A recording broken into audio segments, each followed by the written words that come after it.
Like it's less matter than you think it is, even though it looks like physical matter. It's actually more vibration than an energy in empty space. Welcome to the Phase 4 podcast, inspired by Vishen Lakiani and Ajit Nawalkar, co-founders of EverCoach, a division of Mindbody. In this podcast, we speak to coaches and creatives about where they were, where they are, and where they are going. This is the intersection of what we focus on expands, and your story is your superpower.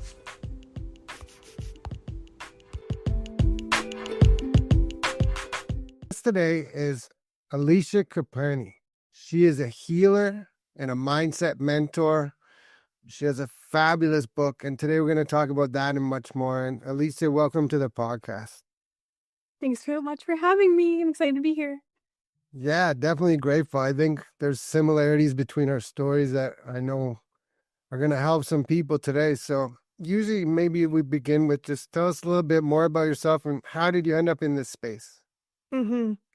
A little bit about me. I actually used to be an engineer for like 6 years, and I was really like shut down. I'm super sensitive, but I was shutting down my sensitivity. Like, I don't know how I survived in the corporate world for that long, being as sensitive as I am. And I think that was also partly what led to me having severe depression. That's how I got to where I am today, is I had severe depression for about 5 years, and I was like trying everything to heal. Nothing was working for me. Like, I tried all the conventional things first, like medication, like just going to therapy, seeing a psychiatrist, cognitive behavioral therapy, all the things. And nothing was working for me. And then I started trying like unconventional things because I was just so desperate to heal at one point, and tried so many things, like you name it, I probably tried it. And I would like Google how to heal from depression. I'd go to the second and third pages of Google, which I feel like nobody ever does that.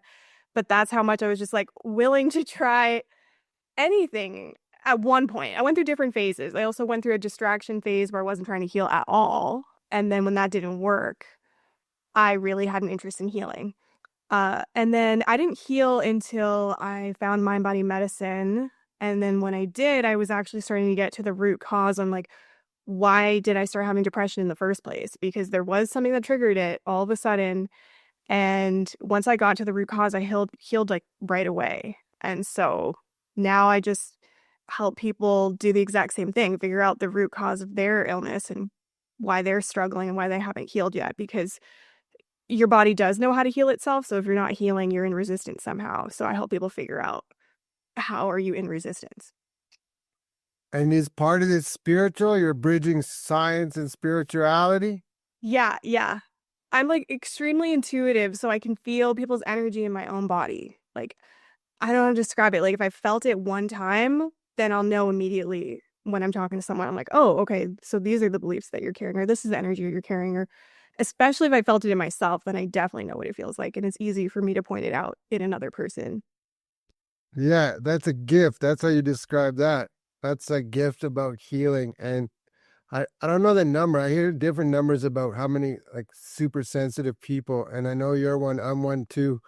And that's what healers are, right? We've gone through it, we know what it feels like, and so we can feel that pain in other people. And it doesn't even have to be the exact same way. Just the journey from the Albert Einstein quote that's coming to mind is like the most important decision you ever have to make is whether you believe you live in a friendly or a hostile universe. Yeah. And so it's all in our head. And I know that you've seen both sides of it. I've seen both sides of it. And I think it's so important. I guess one question I would have when you're talking about intuition is, how do you know how do you bridge the intuition with the science? Because Yeah. I think let me give you a quick example, was like running and your brain tells you to stop, right? And then, so how do you know if that's intuition trying to protect you or if your mind and your brain is just trying to tell you to stop because there's no oxygen? And I think I'm kind of going in the same direction. Okay, I get what you're saying. Yeah. So everyone's intuition speaks to them differently. Like, some people are more like feelers, so they'll just get like this gut feeling, like in their solar plexus kind of feeling. Some people will actually like hear something like, oh, like, don't get on the bike. or something like that, or they'll see like some sort of a sign or something like that. I'm claircognizant and clairsentient, which means I just have a knowing and a feeling. So I'll just know sometimes, like, don't do this. Like, don't put your energy into this. And I won't understand why until way later once I see it play out. And then I'm like, oh, that's why. It was just like my body would like scream at me. It would feel so heavy to like do something that even would have taken like 5 minutes of my time, wouldn't have even taken very long. My body just made it feel so heavy. So for anyone out there that's like a feeler, I would say if it feels like heavy and like pushing a boulder up a hill, that's what it feels like. Does that answer your question? Yeah, I think it is the way I feel that. I don't say the same. It just feels like this is the truth. Like I can't describe it, but it's true for me. Yeah. But what I would say though is like you can't really access your wisdom when you're triggered. Like if you're super scared, then you're going to think everything is heavy. So how would you know if it's your wisdom telling you not to go in that direction if you're like, well, everything feels heavy? So you do have to process your triggers first for you to actually be able to feel, does this feel heavy or light to go in this direction? So that's very important. Sure, it's like don't sell your house or get a divorce when you're feeling really low because you're probably not making the right decision, right? Yeah, yeah, exactly. I usually will, like, let's say I get something really excited about something, I still won't do it right away. I won't like buy that thing right away or sign up for something right away. I'll put it on my to-do list. And if I still feel that way after the excitement has worn off and it still feels like a hell yes, then I know it's my wisdom and it wasn't just like, oh, I want the essence of that thing, but maybe this is not going to be the thing that gives it to me. I agree. Delayed gratification, or you wait to see if it's still there. Mhm. Uh, Can we talk about the mind body connection? We kind of did, but this is seems the way like I definitely heal myself, and then from there was a transcendental experience. And so I don't know if you have something similar transcendental, but at least a mind body connection of how it works. And Yeah. So I've definitely noticed that the mind and body are connected. And so there's always an emotional root cause to your illness, even if it's a physical illness. So I was trying to heal from a mental illness, but by doing that, I ended up healing all these physical things about myself that I wasn't even trying to heal. Like I had acid reflux that I had to take medication for every day, for example. Um, and then more recently, I actually had eye floaters in both of my eyes, so I couldn't see out of the left side of both of my eyes. And there was an emotional reason to that. There were like things I wasn't willing to see about myself. And as soon as I healed that, I could see again after one session. It was like a week later, I could see again when the doctor was telling me I would just have to get used to it. That it was like kind of like how you can't see your nose. They're like, yeah, eventually it'll be like as normal as not being able to see your nose. I'm like, I know that's not true. I know something else is available for me and I don't have to live like this forever and not be able to see ever again. So I didn't buy into it. yeah, it's huge, right? I used to just believe what the doctor said because he was a doctor, and I, Yeah. it's crazy. And then the opposite is also true. Like you can heal yourself. You don't need pills. That's the thing. You said earlier about pills Hmm. that you were taking a bunch. Oh, Yeah.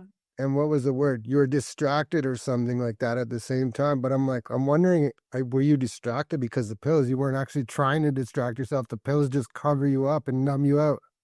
Actually, I had a pretty opposite experience to most people that take antidepressants. I didn't feel anything. So it was like I wasn't taking anything. So I didn't have any positive effects or side effects. It was extreme. It was really weird. So they just kept trying different ones for me, putting me on more, putting me on multiple different ones at once, thinking something would work. And it was like literally like I wasn't taking anything. Um, so the distraction was separate. It wasn't the pills, but I was definitely taking the pills because I wanted to distract. I would have liked a pill to take my pain away back then when I didn't care about healing. I would have been very happy with that. No, I really tried to distract in terms of like, oh, just like try to get another boyfriend or like try to make new friends or like try to travel more or like, like I started like caring more about the way I look and stuff like that, thinking that that would make me feel better, like, and tried to get a different job, like everything I could do to try to distract from how I was really feeling or change things on the outside so that I would feel better. And obviously none of that worked. Yeah, I get it. Was there any transcendental moments along the way? You mean kind of like an awakening moment? Just some weird, crazy stuff, either through meditation, maybe visualization, something just super random. Like one time I was on a treadmill and I disappeared for like 40 minutes. And if you Yeah. look at the cameras, there's a guy running on the treadmill, but I was not there. Oh my God, that's insane. No, I've never had an experience like that to my awareness. I feel like I'm extremely intuitive, but when I was younger, I had an experience where like I learned really early on that it made people uncomfortable. So I shut it down and just so that I could like fit in and not make people uncomfortable. And so it's been a process for me to open up all of my intuitive abilities because I think I'm a little scared to see things and then feel so much more different than everyone else around me. I already feel so different from everyone else around me and I'm like, "Oh, if I start seeing things, I'm like, how am I going to connect with anyone that I currently have in my life?" So there's like some things I'm working on there, and that could be why I don't see as many things as other people see. Do you still feel like that? Where like you're different and so you don't want to, whoa, you're not. There's so many of us. But like, yeah, yeah, yeah. Your vibe attracts your tribe for sure. But yeah, I got some friends with some super powers that are just fascinating. But Yep. they feel the same way. They used to feel the same way. Now they feel more empowered because they're like, this is a gift. Other people don't. Yeah. No, I definitely feel it's a gift, and I've been attracting my tribe. But then you still have those like friends and family that aren't, and you see them really often, and I feel like I have to. Isn't like Yeah. I have to suppress myself around them. I'm like, it's sometimes the more loving thing to do because I'm like, I can tell you're not open to what I have to say, and it would shake your foundation of reality if I said what I am noticing. And I've just noticed how depleting it feels to share something with someone who literally isn't asking. And I didn't come on this earth to help that person. I came here to help a lot of people, but like there's certain people I didn't come here to help, and it feels really depleting to share with people that like aren't asking. So I search Yeah, for I agree. people that are asking, like you. Thank you. Yeah, there's something in Buddhism, like the Four Noble Truths, right? And Yep. the fourth one is like the cure to suffering, and it's called the Eightfold Path.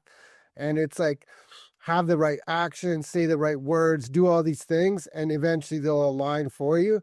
But one of the things about doing the right words, it's not just saying the right thing, it's like knowing when to say it or when not to say something as well, right? Same idea. And I'm the same. I definitely resonate with that entire thing with the. That's so true. Have you read Power versus Force? I started listening to the audiobook, but yeah, very good.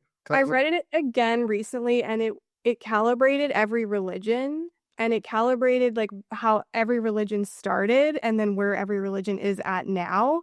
And almost every religion was like in enlightenment, like 1,000 and above on the human scale of consciousness, except for Islam, like Muslim. And then over the years, every religion has dropped in consciousness and vibration because people like interpret it differently or there's been different like you're not using the same scriptures and things like that, but apparently Buddhism is still the highest vibrational religion out there. Apparently I'm not actually religious, I'm spiritual, but I found that very interesting because when I talk about my spiritual beliefs people are like, oh, you sound like you're Buddhist, and I'm like, oh, Yeah, I didn't even realize. yeah, me too. And my mom informed me on Good Friday that I'm not. I'm Catholic, and I was like, I don't. That was your decision, not mine. Like, Oh, I think I want to know. Oh, what's the thing called? I lost my notes here. A retreat, the Healing Hideaway. Can we talk about the Healing Hideaway?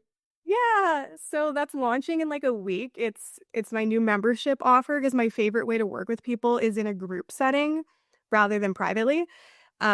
And I just love working with people in like a community setting and just like getting to pour everything into like people that really value what I have to say. And like every time I learn something new, I'm like, oh, just film a video, share it with my community. So super excited about it. It has like a speakeasy vibe. So you have to apply and then if you get approved, you get like a all access password to enter. And I want to have like luxury in-person retreats on yachts and things like that. I want it to really feel like a luxury healing experience so that people feel more inspired to want to heal if I make it seem like it's not this super daunting thing, but it could actually be really enjoyable, which I actually think it is. It's very therapeutic to release something that's not serving you and then see what gets created after you've shifted your consciousness, you just receive way more in all these different areas of your life that maybe you weren't expecting. If you're like, oh, I just healed my physical illness, I wasn't expecting to receive more wealth or closer connections or things like that. So, yeah, I'm really excited for the membership to launch. That's great. As an engineer, right? As a scientist, how do you have an explanation for why that happens? Yes, yeah.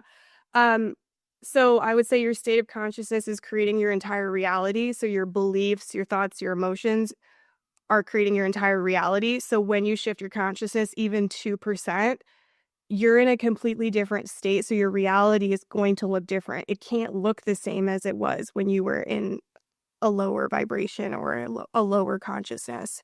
So that's why every area of your life will change when you shift your consciousness, your relationships, your wealth, your health. And it's usually the same thing under everything. So you might think, oh, my relationship problem is separate from my physical health problem. But a lot of the times it is the same energy or the same beliefs that are causing the issue in both areas. It's just Right. coming up and triggering you probably more so in one, Different way. and the other one was more subtle, or maybe you didn't care as much about like your relationship and you were like, okay, I'm fine being in a marriage where I'm not happy, and you just suppressed it. So then it turned into an illness and then it got your attention. But it probably started more subtle. Yeah, this is what happened to me. Mine is definitely psychological and emotional, and it manifested as like a benign tumor in my spine that made me unable to walk, taking 33 pills a day and riding around in a mobility scooter. And it was 100% looking back now, like manifested from emotional trauma and psychological trauma. Yeah, wow. And you're walking and everything now? All right. Yeah, I run marathons now. I It's love crazy. that. That's such an inspiring story.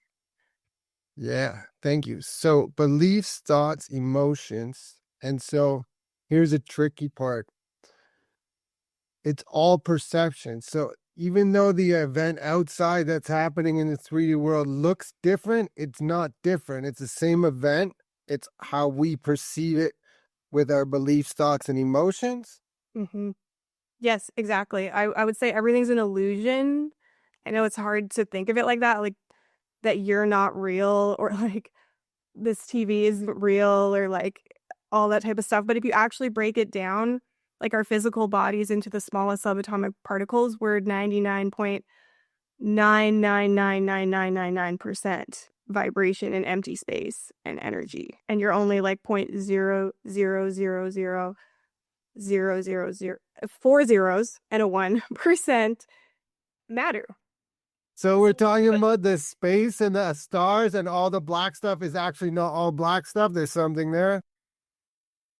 Like it's less matter than you think it is, even though it looks like physical matter. It's actually more vibration than an energy in empty space than physical matter. So, in my notes, in case you went this direction, I have it says double slit experiment. Oh yeah. That's a quantum physics experiment that like essentially shows that when you're observing something, the particles will behave differently than if you're not observing it or if someone else is observing it. So it's just essentially an experiment that they did to prove that your consciousness is 100% affecting physical matter. You might think I have no say on like my table, like by me observing my table, like nothing is happening to the table, but something is. And So if the particles behave differently when something is looking at it. So consciousness is watching itself. Yeah. Another example you might have heard, you know how they say if a tree falls in a forest and no one was around to hear it, did it make a sound? Yes. And like most people would say, yes, it made a sound. But in quantum physics, they say that if there was no consciousness to observe, then it doesn't exist. It hasn't like collapsed into reality, into a reality. So it can't exist without some sort of conscious observation of it. Someone had to be there witnessing it that has consciousness. Awesome. And then how about the observer effect? This is goes back, you know, the observer effect from outer space? It just when astronauts are coming back and they just see the planet and like now everything's different. They can't they can't go back to the world before because they're seeing like how beautiful one big planet is. And that Uh, it goes back to almost year one about perception, where nothing different changed. They knew the world was there floating through space, but now that they see it from inside themselves, the beauty and all that, it just changes everything. yeah, once you see something, you can't unsee it and go back to looking at reality in a really limiting way. It just isn't possible. At Yeah, least, like running on a treadmill and disappearing for a while. You just can't go back to normal after that. yeah. How about if your past self, the one struggling to find relief, were listening to this episode, what message would you want that queen to hear? Mm-hmm. Yeah, I would tell her um that her sensitivity is a gift, and even if people are saying it's a weakness, or you really really don't want to feel what you're feeling and you think that like it's unfair that you're feeling this, other people aren't feeling this, that it's actually because you're really special is how I would put it. Like if you were able to just numb out and distract and just go on the rest of your life like that, I feel like you wouldn't create as much in life and you wouldn't experience as much in life. It's because you're so sensitive that you're going to feel more joy than other people, or feel everything deeper than most people, and heal faster than most people, and see things in life that other people won't see because they're not open. So I would just say, I know this sucks, but like it's going to be the best thing that ever happens to you. And it means that you're like really special and here to create amazing things. And that's why this is the intersection of what we focus on expands, and your story is your superpower. Hmm. Now, you speak a lot about alignment. And so, how do you define that alignment when people know that they're living out of alignment with their own truth to Hmm. help them get back? Yeah. So, it's like, when you ask someone like, "Oh, do you like your job?" And they're like, "Yeah, yeah, I love it." And I can just tell that they didn't actually drop into their body in that second and feel, do they actually love what they do for a living? So, essentially, most people are not even allowing themselves to feel what they feel because they're scared that, "Oh my God, if I actually allow myself to feel that I hate my job, then I won't be able to be in it anymore. And I don't believe something else is available for me. And so I would rather just pretend that this is fine for me?" So I would say the reason that people are out of alignment is because they're lying to themselves and they won't even allow themselves to feel what they feel. So what I do when I'm with people is I really try to ask them questions that will get them to feel what they're feeling more fully. They may choose not to drop into their body before they answer the question and answer it from like here up, like a robot, but at least I tried to awaken them and did the best that I could. But yeah, that's what I'd say. Being out of alignment is because you're abandoning yourself and not allowing yourself to feel what you feel or know what you know, because your body's telling you. Yeah, and that's information, right? If you get up or you hate going to work and you're dreading it, or you late and you're pressing snooze and you're not getting out of bed happy every day, that means something's out of alignment. And it might be your job, it might not be, but it means something is. So I love it. Wow, there's so much. Can we talk about the book? That's a pretty cool title you got. Yeah, yeah, I published a book. It's Quantum Physics for Beginners Simplified. So essentially, quantum physics for beginners. The reason I wanted to write it is because I want people to know the power that they have, that they are co creating their reality, and that there's so much more that they can do that they're not even aware that they can do. I just thought that was important because exactly what we were talking about at the beginning. I feel like we kind of just give our power away to authorities or experts, or just like what we've been taught and like all the programming, that a lot of people are not even open to seeing that something else is possible. Like if you're an athlete that got injured and then think you can't play ever again. And it's like, well, I just want you to know that like you're actually co-creating your universe. And so if you really did want to play again and you wanted to learn the power that you have, like maybe read this book and maybe you would be more open once you understand the science behind it. So that's why I wanted to write it.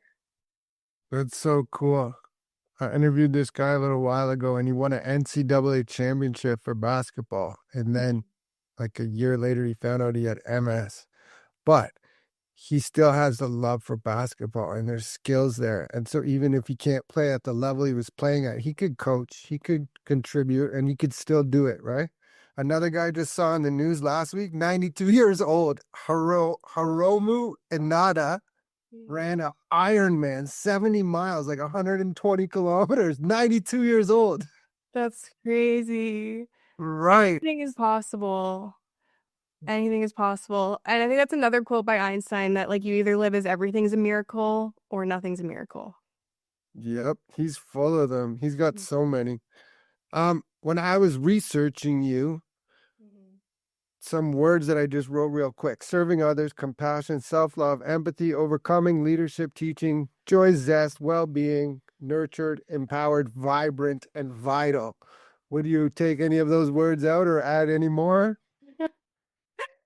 That sounds like me. I would also maybe add courageous. That's something that I would have never described myself as until my mentor said I was courageous. And I was like, I don't see it. And she's like, well, hardly anyone else is actually willing to feel their deepest pain. Most people would just do the distracting route and just they're good with that. Like I don't really know a lot of people that are like, I'm willing every time I notice something about myself that I feel like isn't pure love, I'm willing to heal it. I'm willing to go into it, even though I could choose to just like numb out and distract.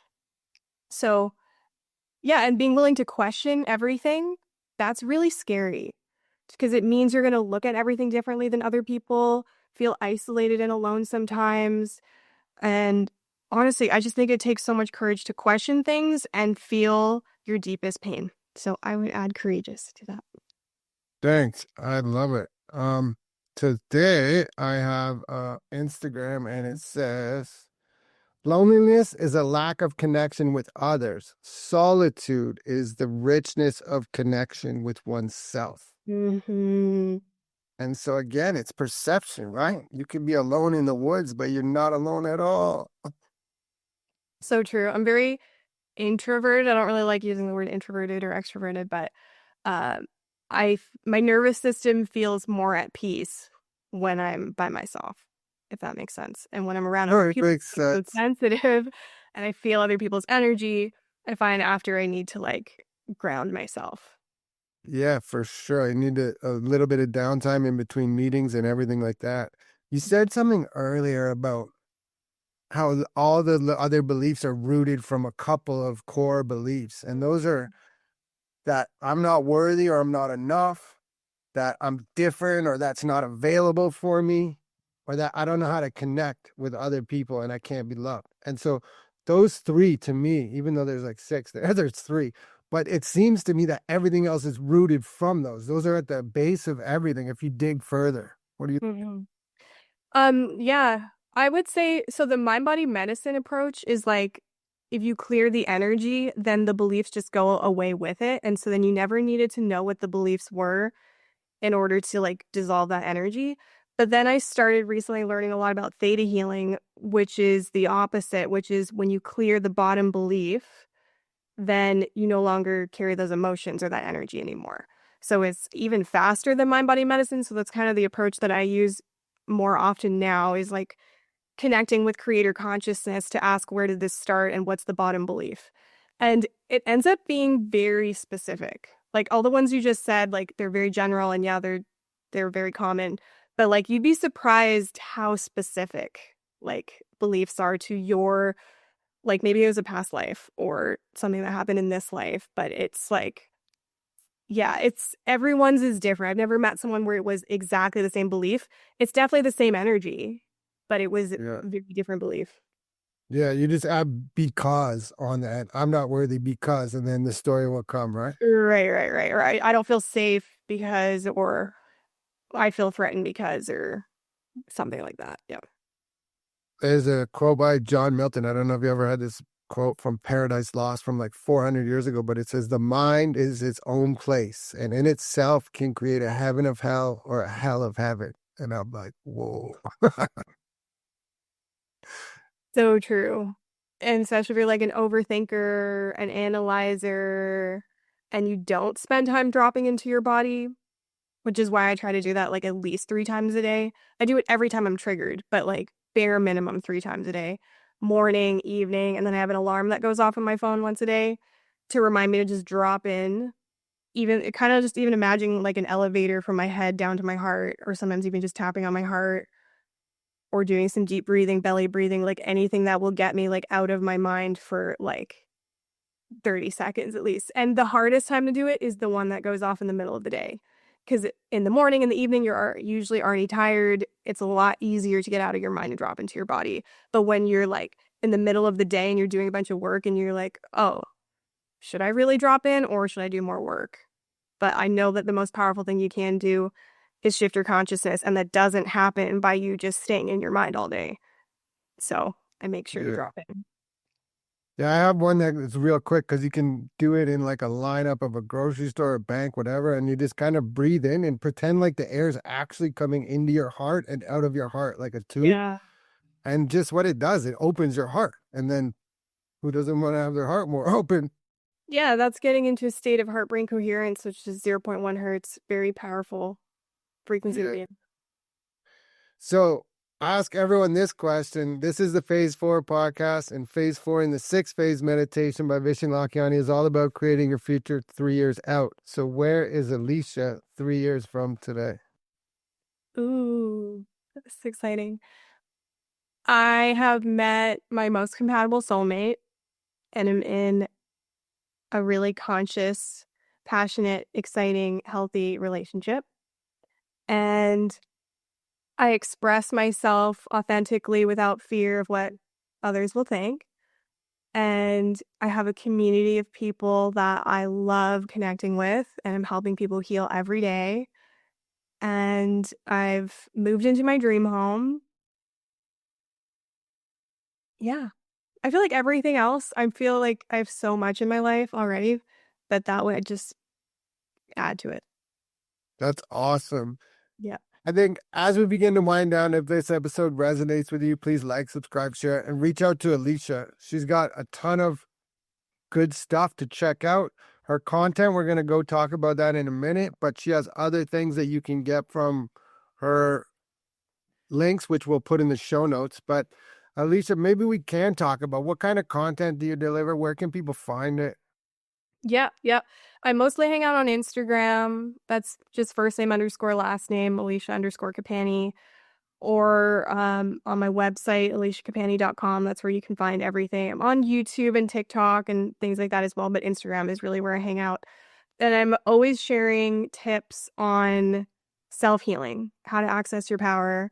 And every Monday, I share actually like a weekly intention on something that you can focus on that week to really transform your life and do some deep healing work. So, for example, this last week, I had talked about noticing when you're not happy for other people because there's like a key trigger there that you can heal. It could be like you want people to feel guilty or you want revenge or you're jealous or you feel threatened. Like there's so much deep healing work to do. So that's an example of like tips every week that I put out, like intentions and things you can focus on and how to access the power of your body to heal itself.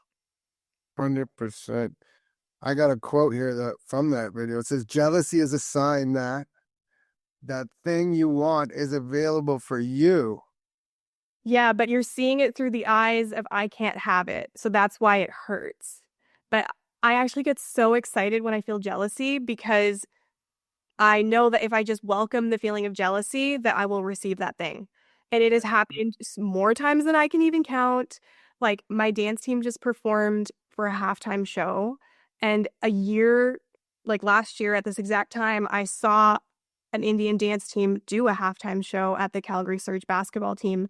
And I was so jealous. I was like, I want that to be our team. And so I took Wow. that and welcomed to the feeling of jealousy. And a year later, that was us.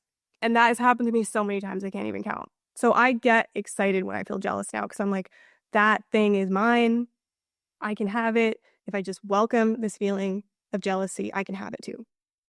And so when you're welcoming it, Mhm. are you like feeling grateful? Like, how, okay, so you manifested that. So how do you do that? Were you just feeling like, I want that and I'm thankful that I can feel it or whatever? Actually, I just felt Everything that came up when I saw like that post, like when I saw that team performing, I just felt whatever was coming up in my body. So what felt I felt was um like upset that we weren't getting the same opportunities, and like I had to feel like the sadness of like that's not showing up in my life right now.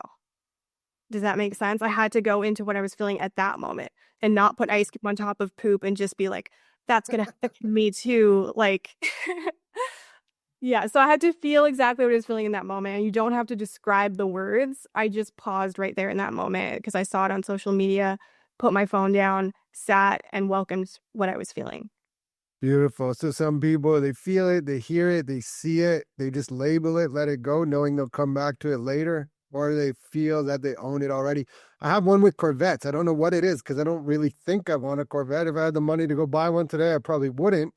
But there's something about Corvettes, and I never get jealous or envious, but I do hear people like if you're at a car show or you see it, and people are like, jealous, right? And but I'm like, why are you jealous? You're jealous you can't have it. You're having it. It's there right now. You can see it.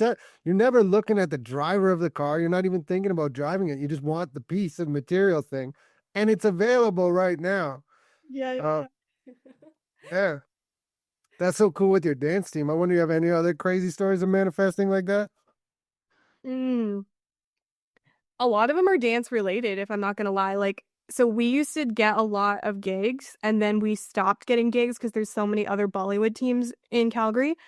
And then I started feeling really jealous when like my other dancer friends were like getting so many gigs. And then as soon as I welcomed that feeling of jealousy, we started getting gigs again.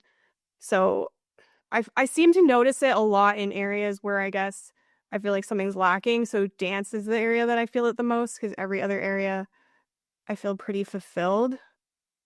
I feel like I wish I felt more jealousy when I saw other people's relationships because then I could use that to help manifest a strong relationship. But it's very rare that I see someone's relationship that I'm like, I want what you have. That seems so healthy. There's still passion in your relationship years later. The way you communicate. Like, I don't see it very often. There's only probably like one or two couples that I'm like, oh, wow, I want that. Wow, that's interesting. So that shows to me like something about frequency where you're playing a game way up here and everyone you're looking at it's way down here and it's like, I don't really want that. Yeah, maybe. I also don't want kids either, too. So when I see people that have kids, I almost, instead of feeling jealousy, I feel like, oh, no. Cool. So before I ask my final question, I always let the guests take it where they want. So if you have something to sell, sell it, a message of hope or inspiration, or if you want to mix it all together, take it away, Alicia.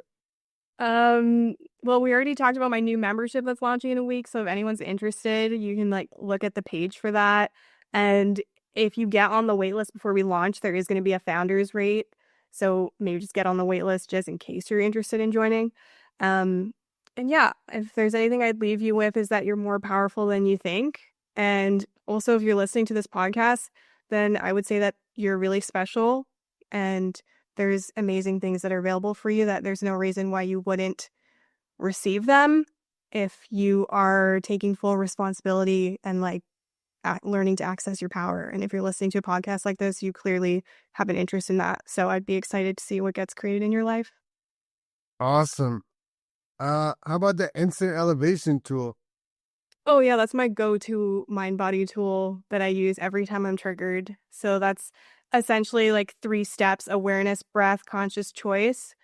So when I'm triggered, the first thing I do is bring more awareness to what I'm feeling instead of less. And there's so many different ways you can do that. Like you could just rate how you're feeling on a scale of 1 to 10 or just notice where you feel it in your body. You could ask questions like, oh, like how dense does it feel? Or does it have like a texture? Does it feel like a rock in my stomach? Or does it feel really like hollow? Or like, and the answer to these questions means nothing. It's just when you're answering the questions, you're not distracting from what you're feeling. You're actually bringing more awareness to what you're feeling. So that's the point of the questions. Um, Now I've been doing it for so long that I don't actually even ask the questions. I just immediately go to where do I feel this in my body? Bring more awareness to it. And then breath just means slower, deeper, conscious belly breaths so that you're not breathing shallow into your chest and activating your sympathetic fight or flight state. And then C is conscious choice. Conscious choice is actually the least important part of the equation, but I find it's what people do the most because conscious choice would almost be like saying an affirmation or having higher picture awareness or trying to be grateful or like doing something to amplify the peace that you're already feeling. But if you do conscious choice before awareness and breath, you end up putting ice cream on top of poop and suppressing what you're feeling because you're trying to be grateful when you actually feel like shit. Or you're trying to see it and understand it before you even like dissolve the energy and the emotion. So that's why it has to go in that order, ABC. And that's my go-to tool every time I'm triggered. Amazing. And then one more. Does that those in the body feeling there's or I guess you didn't say colors, but does chakras have anything to do with this? Do you do anything with chakras or anything? Shockers? Chakras, like Oh, yeah. chakras. Yes, yes, yes. Yeah, definitely. So, I don't do it directly, but yeah, I mean, it is like a pretty big deal. Like for a lot of people, their sacral or solar plexus is where they store energy. So like if you feel something unwanted, you end up immediately like storing it like in your womb kind of thing. And if you are really shut down in your lower chakras, then there can be like a block in your heart. So then these upper chakras like don't really open up, like your intuition and things like that.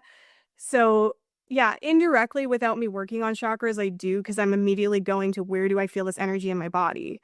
And it just usually happens to be in my stomach area. But for some people, it's in the heart. Like if it's guilt or something like that, then you might feel it in the heart. If someone died, you're probably feeling that grief in your heart.